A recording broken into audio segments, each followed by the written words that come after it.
அன்பர்களே, நண்பர்களே, உங்கள் பாலுவின் இனிய காலை வணக்கம். இன்று 28/3/2024, அதாவது பங்குனி மாதம் 15ஆம் தேதி வியாழக்கிழமை. திருதியை திதி சாயங்காலம் 6:57 வரை, அதற்கு மேல் சதுர்த்தி திதி. அதே மாதிரி நட்சத்திரம் சுவாதி நட்சத்திரம் சாயங்காலம் 6:38 வரை, அதற்கு மேல் விசாக நட்சத்திரம். இன்றைக்கி சந்திராஷ்டிரமம் இருக்கிறது மீன ராசிக்காரங்களுக்கு. ராகு காலம், அதாவது மத்தியானம் 1லிருந்து 3 வரை. யமகண்டம் காலையில் 6லிருந்து 7:30 வரை. இப்பொழுது இன்று நல்ல நேரம் மத்தியானம் 10லிருந்து 11:30 வரை. போடக்கூடிய துணியின் நிறம் மஞ்சள், பிஸ்கட்டு, சந்தன கலர், இந்த மாதிரி. இது கூடாதது பிங்க் ஆர் மெரூன். அதே மாதிரி சாப்பிட்றது உளுந்த வடை பெட்டர். ஆமாம். இப்பொழுது சிம்மம் அம்சத்தில், லியோ அம்சத்தில் பிறந்தவங்களை பற்றி நேற்று சில பாயிண்ட்டுகள் சொன்னேன். இன்னொரு 4-5 பாயிண்ட்டுகளை சொல்லுவோம். அதே மாதிரி பெரும்பாலும் நீடித்த புகழை தரக்கூடிய லக்னம்னு சொன்னால் ரிஷபம், சிம்மம், இந்த கும்பம் 3 நீடித்த புகழை தரக்கூடியது. அதில் ஒன்றா இருக்கக்கூடிய இந்த சிம்ம லக்னத்தில் பிறந்தவங்க நல்லதற்காக போராடும் தன்மை உடையவங்க. இவங்க பிற்காலத்தில் பெரிய தலைவர்களாக வருவதுக்கு காரணமே அந்த குணம்தான். நல்லதுக்காக போராடும் மனநிலை இயல்பு உடையவர்கள். பெரும்பாலும் இந்த லக்னத்தில் பிறந்தவங்க ஒரு இது என்னென்னா, நல்ல உயர்ந்த நிலையை அடைகிறதுக்குள்ளே தந்தையை இழந்து விடுவார்கள். இன்கேஸ் சிலர் தந்தை இருந்தால் கூட இவருக்கும் தந்தைக்கும் இவருக்கும் அபிப்பிராய பேதங்கள் இருந்துக்கிட்டு இருக்கும். அபிப்பிராய பேதங்கள் ரொம்ப ஜாஸ்தியாக இருக்கும். ஆமாம். அதே மாதிரி இவங்களுக்கு நிறைய பேருக்கு வெளிநாடு அடிக்கடி போகிறதுக்கு உண்டான ஒரு சூழ்நிலை வந்துக்கிட்டு இருக்கும். கலைத்துறையில் உள்ளவங்களோட தொடர்புகள் ஜாஸ்தி இருந்துக்கிட்டு இருக்கும் இந்த சிம்ம லக்னத்தில் பிறந்தவங்களுக்கு. அதே மாதிரி இது நெருப்பு ராசின்னு சொல்லுவாங்க, ஃபயரி சைன்னு சொல்லுவாங்க, நெருப்பு ராசி. இந்த லக்னத்தில் பிறந்தவங்களுக்கு நல்ல வலிமையான உடல் கட், ரொம்ப ஸ்ட்ராங்கான பாடி. அதே மாதிரியே அவங்களுக்கு முகம் கொஞ்சம் அகன்ற முகமாக இருக்கும். நெற்றி பரந்த நெற்றி இருந்துக்கிட்டு இருக்கும். தோற்றப்பொழிவு எப்படின்னா ஒரு வசீகரமான தோற்றம், பார்க்கும்போதே ஒரு வசீகரமான ஒரு தோற்றம் இவங்களுக்கு இருக்குது. அதே சமயத்தில் இவங்க எப்போவுமே தனித்தன்மை உடையவங்க. எல்லாரும் ஒன்றுனா இவர் ஒரு இதாக தனித்தன்மை உடையவங்க. அதே மாதிரி நல்லியல், கெட்ட பழக்கங்கள்லாம் மேக்சிமம் இவற்றை இருக்கிறது இல்லை. அதே மாதிரி தாராள மனப்பான்மை, பிறருக்கு உதவக்கூடிய தன்மையை உடையவங்க. நல்ல மனசுக்காரங்க தான் இவங்க.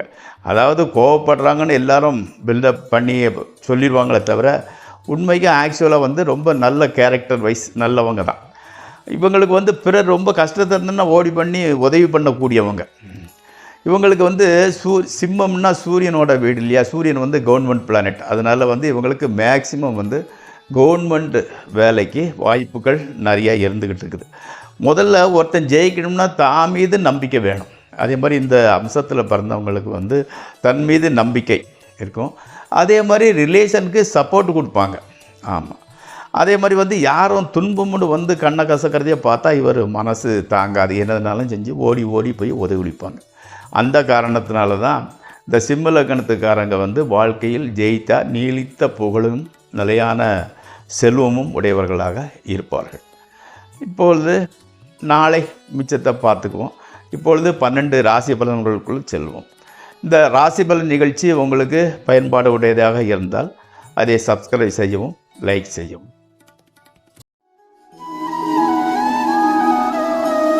இப்பொழுது முதலில் மேசராசி.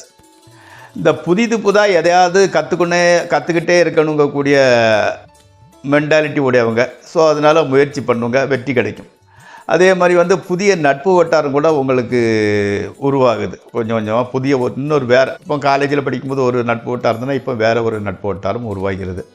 திருமணம் ஆகாதவங்களுக்கு திருமணம் செட்டில் ஆகுது. அதாவது நிச்சயார்த்தமாக பூ முடிக்கிறேன்னு சொல்லுவாங்க இல்லையா, அந்த மாதிரி ஏதோ ஒன்று நடக்குது. ஆமாம். ட்ரேடிங் பண்ணுறவங்களுக்கு கூட ஓரளவு லாபம்தான் வருது. அடுத்து ரிஷபராசி. அதாவது உங்கள் ஃபேமிலி குடும்பத்தை விட்டு பிரிஞ்சிருப்பீங்க. பணம் வரவேண்டிய பணம் வர்றதுக்கு கொஞ்சம் தாமதமாகிறது. நண்பர்களுடன் சேர்ந்து பிரயாணம் பண்ணக்கூடான வாய்ப்பு சேர்கிறது. மனைவியினோட தொழில் நல்லபடி நடக்கிறது. மகள் அல்லது மகனை பற்றிய கவலை உங்களுக்கு, அவன் எப்படி செட்டில் ஆக போகிறாங்களோ, என்ன வேலை பார்க்குறாங்களோ, எப்படி நடக்கிறாங்களோ அப்படிங்கிற மாதிரி ஒரு சின்ன சின்ன தேவையில்லாத கவலை இருக்கிறது. கணவன் மனைவி கருத்து வேறுபாடுலாம் ஒன்றும் கிடையாது. உங்கள் ரிலேஷன்ஷிப்பு நல்லா தான் இருந்துக்கிட்டு. அடுத்து மிதுன ராசி இதுவரை தடங்கலான தொழிலெலாம் நல்லபடியாக வெற்றி பெற ஆரம்பிக்குது. அதே மாதிரி பெரிய லெவலில் பணப்பழக்க வழக்கங்கள் நல்லா இருந்துக்கிட்டு இருக்குது. ஆமாம், வண்டி வாகனம் புதிதாக வாங்க வேண்டி வருது. நண்பர்களின் சந்திப்பு மனமகிழ்ச்சியை கொடுக்கிறது. இன்றைய பொழுது நல்லாகவே கழிகிறது. அடுத்து கடகராசி, வேலைக்காக பணம் கட்டியவர்களுக்கு வேலை ஆர்டர் வருது.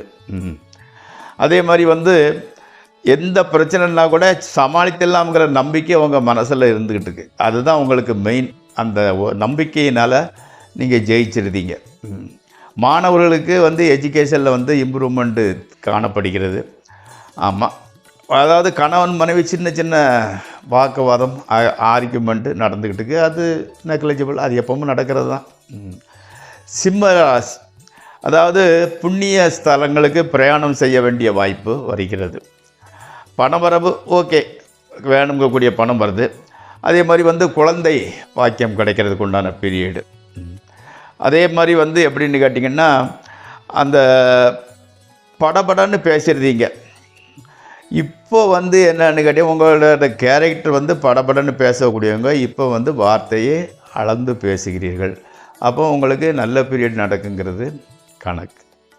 அடுத்து கன்னியாராசி, உடல்நிலையில் சின்ன பிரச்சனைகள் இருக்குது. முதல்ல உடம்பை பார்த்துக்கோங்க, அதுக்கப்புறம் மற்ற விஷயங்களுக்கு போகலாம். ஆன்மீக பாட்டை கேட்குறது, பக்தி சேனல்களை பார்க்குறதுல உங்களுக்கு என்னமோ அதில் கொஞ்சம் இன்ட்ரெஸ்ட்டு ஜாஸ்தி வந்துருக்குது.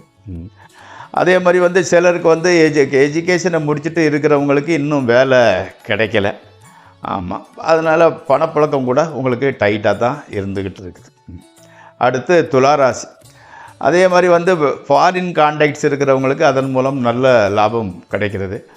உங்களோட முயற்சி எஃபர்ட்ஸ், அதாவது ஹார்ட் ஒர்க்கு, அந்த எஃபர்ட்ஸ் பண்ணுறீங்க இல்லையா, அது வெற்றியை கொடுத்துக்கிட்டு தான் இருக்குது. கணவன் மனைவி ரிலேஷன்ஷிப் கூட ஓகே. மாணவர்கள் படிப்பு நல்லா இருந்துக்கிட்டு இருக்குது. உடன் கூட வேலை பார்க்குற கொலீக்ஸ்கிட்ட கூட நல்ல பேர் எடுக்கிறீங்க. அடுத்து விருச்சிக ராசி, அதிக அலைச்சல், ரொம்ப அலைச்சல்னால உடம்பு கொஞ்சம் டயர்டாகிட்டு தான் இருந்துக்கிட்டு இருக்குது. ட்ரேடிங் ஆடுறவங்க கொஞ்சம் நிதானமாக பண்ணுங்க. மூத்த சகோதரம், அக்கா அல்லது அண்ணன் இருந்தால் அவங்க வெளியூருக்கு போக வேண்டிய சூழ்நிலை வந்துக்கிட்டு இருக்குது. உத்தியோகத்தில் பிரச்சனை ஒன்றும் கிடையாது. தினசரி சூரிய நமஸ்காரம் பண்ணிட்டு வாங்க. உங்களுக்கு தொழில் முன்னேற்றம் மிகவும் நன்றாக இருக்கும். அடுத்து தனுசு ராசி, வியாபாரிகளுக்கு நல்ல லாபம் வருது. பழைய நண்பர்களை சந்திக்கிறீங்க. உத்தியோகத்தில் கூட நல்ல பேர் கிடைக்குது. ப்ரமோஷன் வர்றதுக்கு வாய்ப்பு இருந்துக்கிட்டு இருக்குது. மாணவர் எப்படின்னு கேட்டிங்கன்னா, ஹையர் எஜுகேஷனுக்கு போகிறதுல ரொம்ப இன்ட்ரெஸ்டாக இருக்கிறீங்க. இந்த காலேஜ் போவா, அந்த காலேஜ் போவா, இந்த சப்ஜெக்ட் அந்த சப்ஜெக்ட்னு அதுலேயே உங்களுக்கு ஒரு ஆர்வம் ஜாஸ்தி இருந்துக்கிட்டு இருக்குது. ஆமாம், அதே மாதிரி கணவன் மனைவியின் மீது ரொம்ப அதிக பாசம் வச்சுருக்கிறீங்க. ஆமாம், குழந்தை பாக்கியத்துக்கு இப்போ வாய்ப்பு இருந்துக்கிட்டு இருக்குது. ஓகே. அடுத்து மகர ராசி, பெற்றோர்களின் பெயரில் தொழில் ஆரம்பிக்க நினைக்கிறீங்க. நல்ல நினைப்பு தானே, பெற்றோர்கள் பேரில் ஆரம்பிக்கிறது நல்லது தான். உத்தியோகத்தின் மூலம் நல்ல பேரை சம்பாதிச்சுக்கிட்டுறீங்க. பிறருக்கு உதவும் உங்களோட எண்ணம் மூலம் உங்களுக்கு அதிர்ஷ்டம் வரப்போகிறது. நீங்கள் ஒரு ஹெல்பிங் நேச்சர் உடையவங்க. யார் கஷ்டத்தாலும் ஓடி போய் உதவி பண்ணுவீங்க. அந்த மனநிலை உங்களுக்கு வெற்றியை கொடுக்க போகுது. மனைவிக்கு சின்ன பிரச்சனை, அதனால் அவங்கள கூட்டிகிட்டு ஆஸ்பத்திரிக்கு போயிட்டு வர்றீங்க. அடுத்து கும்பராசி, புதிதாக கல்யாணமானவங்க குழந்தை பெற்றுக்கொள்கிறத தள்ளி வைக்கிறீங்க. தப்பு. இயற்கையாக உருவாதையை நீங்கள் தடுக்க வேண்டாம். அடுத்தால என்னென்னு கேட்டிங்கன்னா, மனைவியுடன் வாக்குவாதம் வர வாய்ப்பு இருந்தால் கூட நீங்கள் வாயை மூடிக்கிட்டு ஒதுங்கி போயிடுறீங்க. நல்லது, அப்படி பண்ணுங்கள். திடீர்னு கொஞ்சம் தலைவலி வந்துக்கிட்டு இருக்குது. சாயங்காலம் ஆஞ்சநேயர் கோயிலுக்கு போயிட்டு வாங்க, எல்லாம் சரியாகிவிடும். அடுத்து மீனராசி. புதிதாக எதையாவது கற்றுக்கொள்வது மிகவும் நல்லது. அதாவது லா சம்மந்தப்பட்டது, இப்போ சில மேசம் உள்ளவங்க சிஏ ப்ராக்டிஸ் பண்ணுறது, அஸ்ட்ராலஜி போன்றவற்றை கற்றுக்கொள்ளுங்கள்.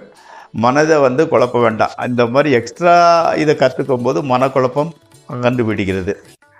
ஆமாம், உபதொழில் ஏதாவது செய்யலாமா அப்படிங்கிற யோசிங்க, ஆரம்பிக்கலாம், நன்றாகவே நடக்கும். குழந்தை பேர் மட்டும் கொஞ்சம் லேட்டாகிக்கிட்டு இருக்குது. குழந்தை உள்ளவர்களுக்கு குழந்தைய பற்றின மருத்துவ செலவு கொஞ்சம் ஜாஸ்தி ஆகிக்கிட்டு இருக்குது. நைட்டு தூக்கம் சரியாக வர்றதில்லை.